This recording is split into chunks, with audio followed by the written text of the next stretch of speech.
I'm Joe Koenig, the owner of Trim-Tex, and we are here at a residential job site to install truss framing angle, and we're going to explain in the next steps on why it's important and also how to install it.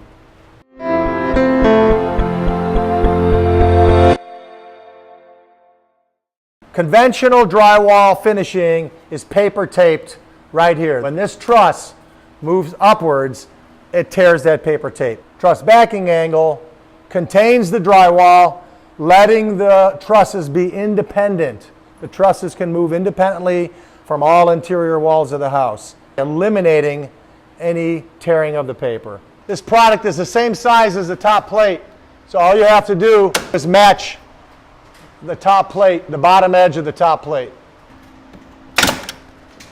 Finished. This is a sealing of a niche where there's no blocking. So this product is perfect to create instant blocking.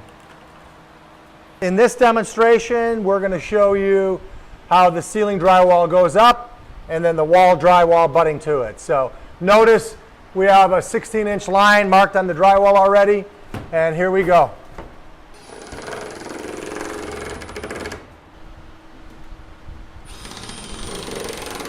For strength purposes, you do not need screws going into the plastic, but if your local code requires, definitely put them in. You want to be dead center between the trusses. So he's screwing right now, he's screwing right into the plastic.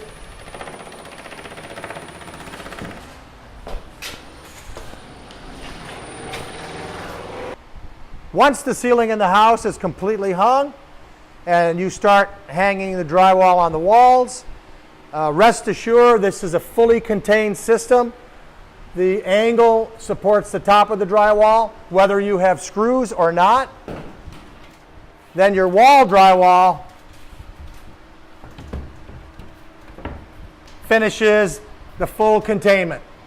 It's a pretty fast, simple way to solve a problem and ensure that you will have beautiful drywall seams at your walls and ceilings for the life of the structure.